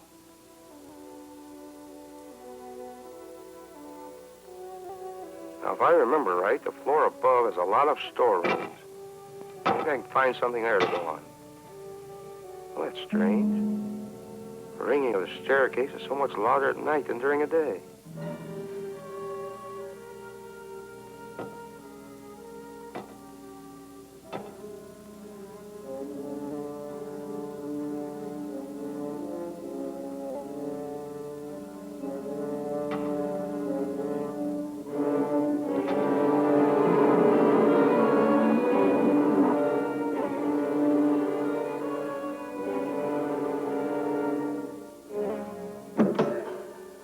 Dr. Ackles' storeroom. Lighting equipment, props, scenery, sets, an old organ. And what a theater group could do with these.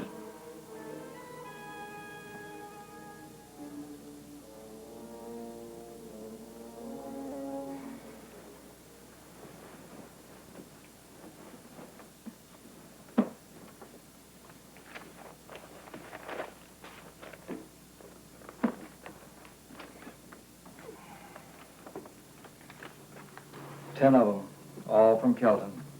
Yeah, operation's been trying to find you for over an hour. Yeah, I didn't go straight home. Stopped at the DA's house. I wonder what that fool Kelton is doing now.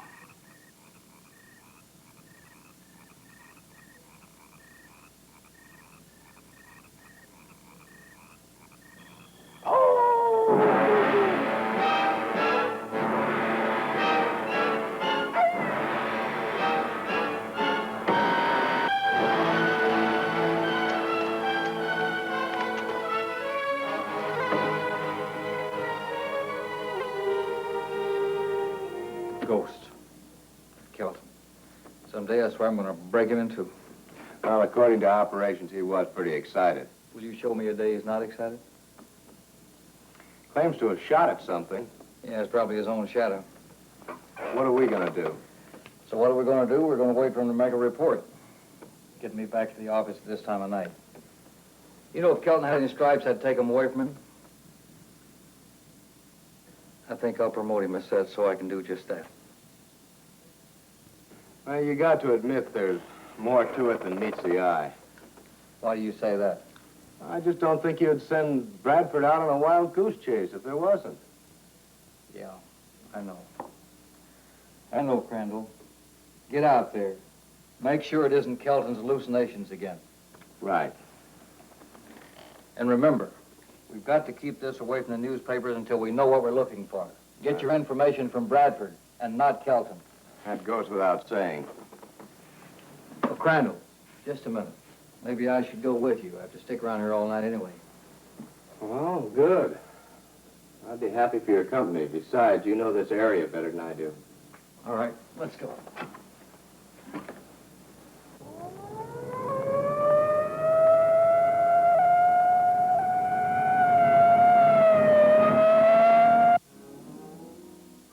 All leading to the old laboratory. It hasn't changed much in all these years. The old scientist control room used to be over here. Wonder what it's used for now. It's not locked.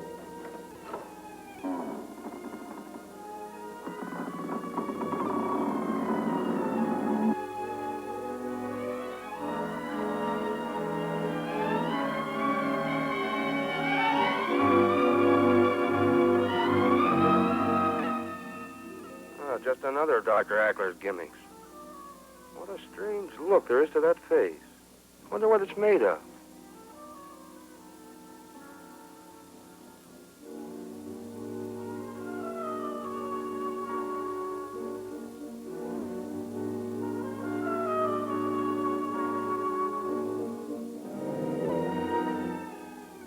Gotta give him credit. He uses good material. Strange. If I didn't know better, I could swear she was breathing. Well, I understand undertakers have a way of doing that. It's really lifelike. And it must be controlled by the room downstairs. Even the skin feels real. Say, I wonder if this could be a fancy type of embalming job. Oh, well, back to work.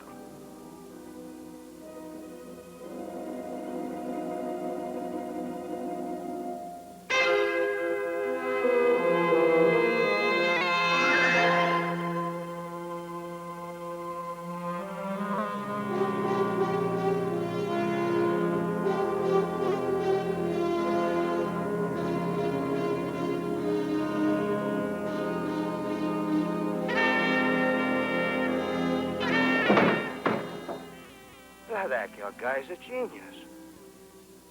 A genius. Yes, Lieutenant Bradford. More than you'll ever know. Mr. Bradford.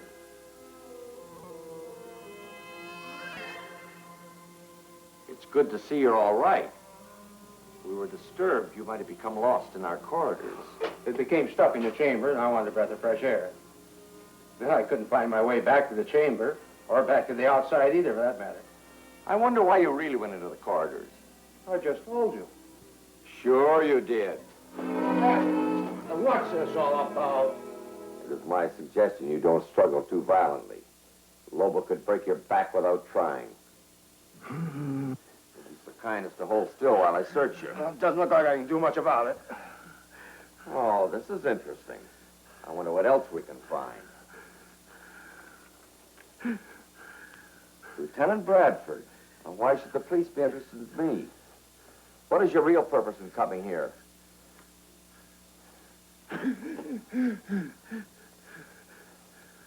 Earlier tonight, an elderly couple were driving through the grounds near here.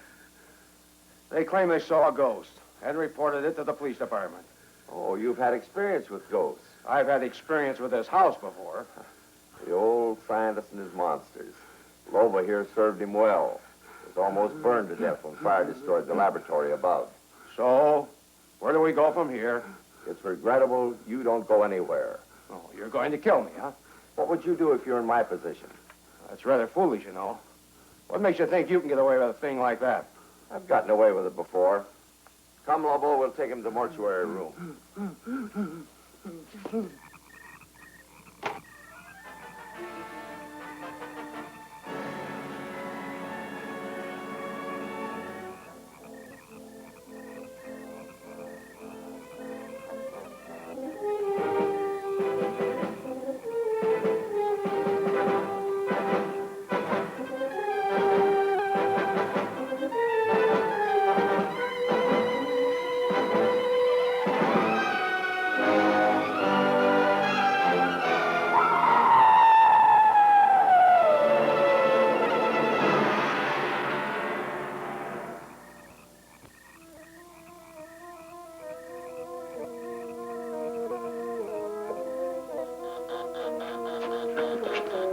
Wait.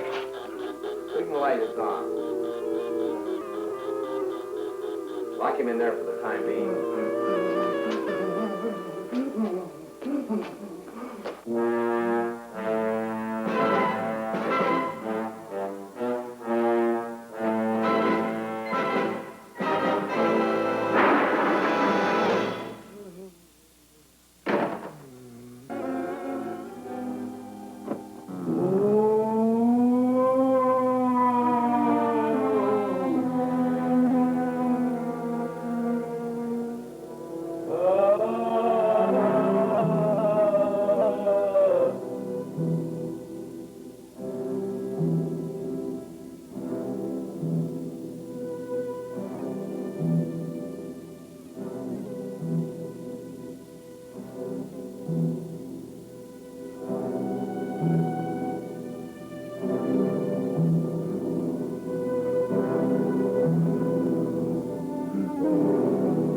Let everyone stay where they are. You're all under arrest.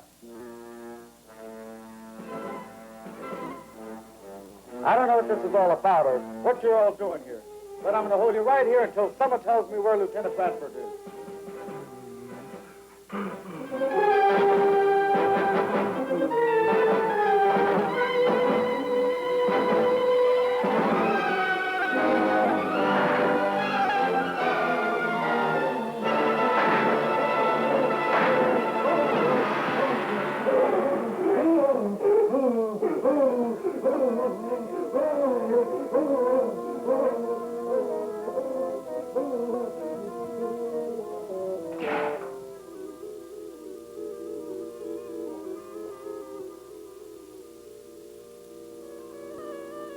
Again, a salute to the Prince of Darkness. Always there is an unbeliever to defile the supernatural. The unbeliever is a scourge to the world. Down with them wherever they may be. The will of the Prince of Darkness shall be done.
Lieutenant Bradford couldn't know what he would find in this room. But he had seen Lopo wounded, and the trail of blood led across the room toward the coffin at the back wall.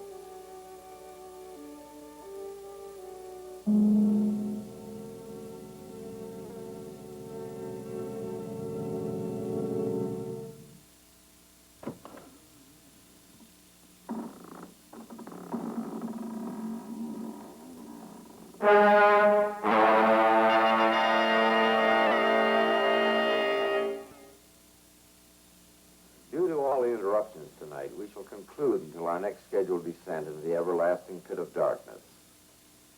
Peace go with you, my friends.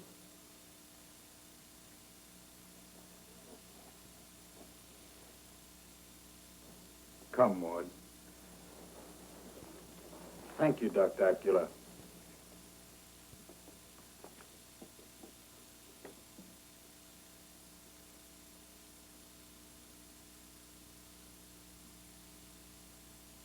Dr. Acula? Oh, yes, Mr. Darmore. Those disturbances, they won't harm the rising of my dear Lucille? Nothing can stop the raising of the dead once my powers contacted them. Well, that's beginning to worry.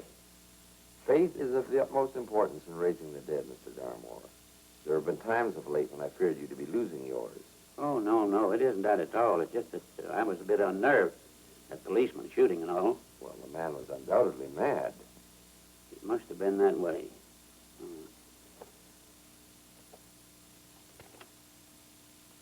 This, I hope, will restore your complete confidence in me. Whatever it is, it will be of aid to your beloved Lucille. Good night, Mr. Darmore. Good night, Doctor.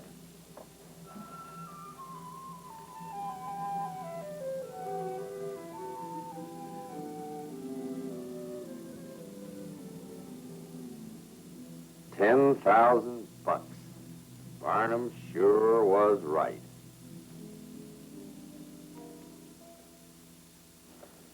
The guy was a giant, almost as big as a house.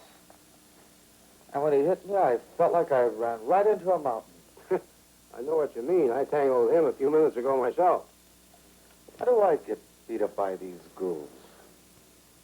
You know, sometimes I feel that I'm the whipping boy of the whole police force. Well, we'll go into that later. Right now, I want to find a way out of here and get to that patrol car and radio for some help. I radioed a dozen times. Yeah, well, I'll try this time. You mind if I rest a minute and then I'll be ready? Okay. I'll take a look around.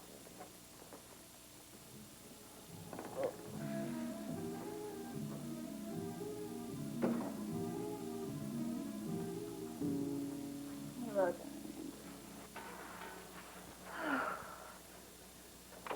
Still worried?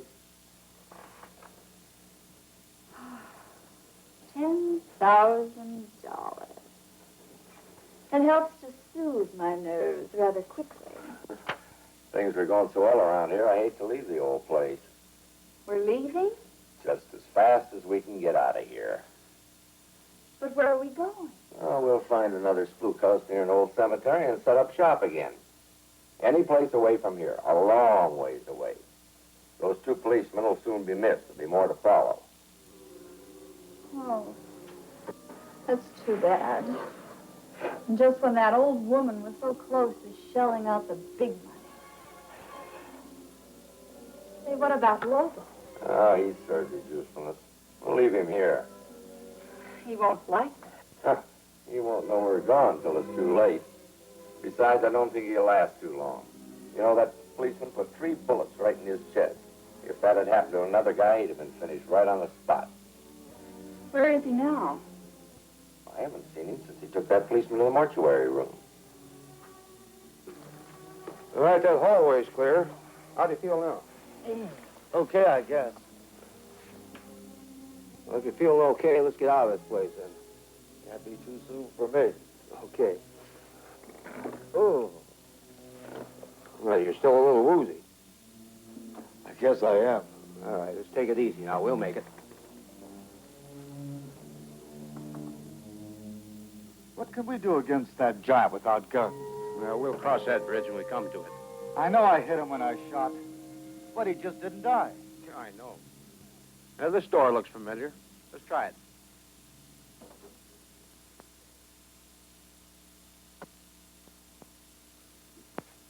That draped room again. You know this crazy room has more doors than a fun house? There's my hat. Keep your voice down, will you? Those characters will find us soon enough.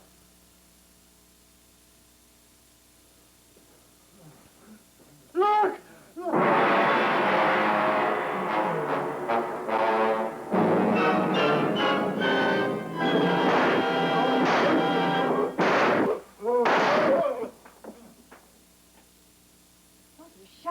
Sound like they came from the draped room. It's the police. They got Lobo. Where are they now? Up in the drape room. Well, get up there and hold them off. How? You've got a gun, haven't you? Oh, yeah. Well, use it.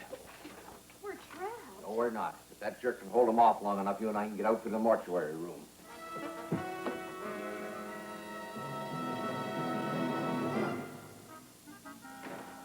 He's a big one, all right. Any more of them? Well, there's at least 3. A phony Swami and his girlfriend, who's a phony ghost. And they have another guy around here who's a phony ghost. Which way? Through those doors to rear their stage is our best bet. Hold it.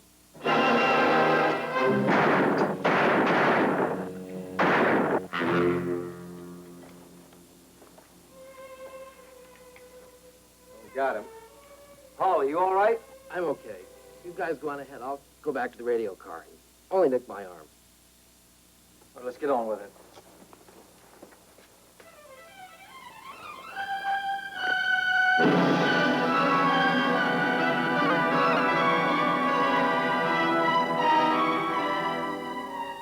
Locked door will give us just that much more time.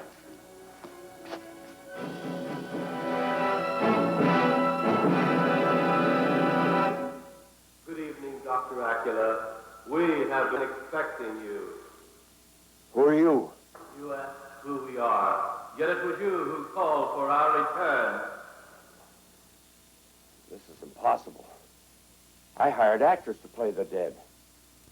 You're not my actors. Your powers were even stronger than you yourself realized. You have brought us back from the grave. Once every 13 years, when called by a strong medium such as you, we are given a brief 12 hours of freedom from our deep pit of darkness. Those few hours are almost gone. We must return to the grave. You will accompany us there. I've lost the key.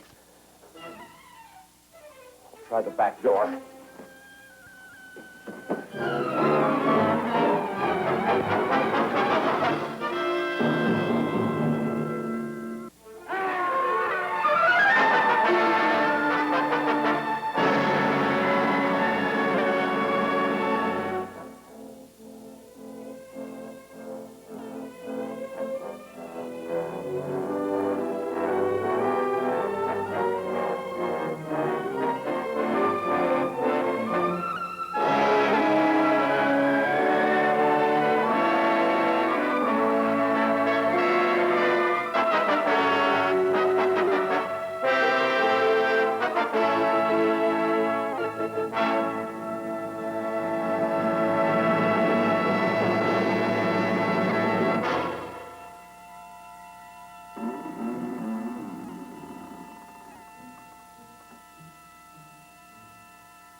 Take him to the crypt.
Time for you to join the others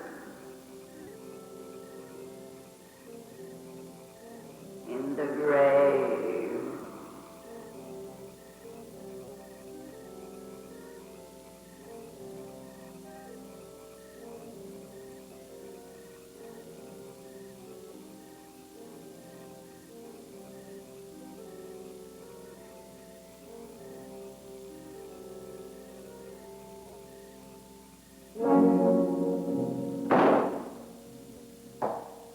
Well, at least we know where Dr. Acula is.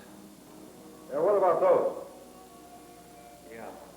There's a lot of things about this case I don't understand. We know he was a phony medium bilking people. Now he's dead. How'd he die? Where'd those bones come from? You say they weren't there when you and Kelton were here before? That's right. There they are. Maybe the bodies have gone back where they came from. Yeah. Sure, the grave. Nuts. Say, what about the blonde girlfriend? You know, the phony ghost you were mentioning. Yeah, what about the girlfriend? Well, she's still around here someplace. Unless she's become a real ghost. File closed. The police had only opinions to the true ending. It was only Patrolman Kelton's guess that could be considered the closest.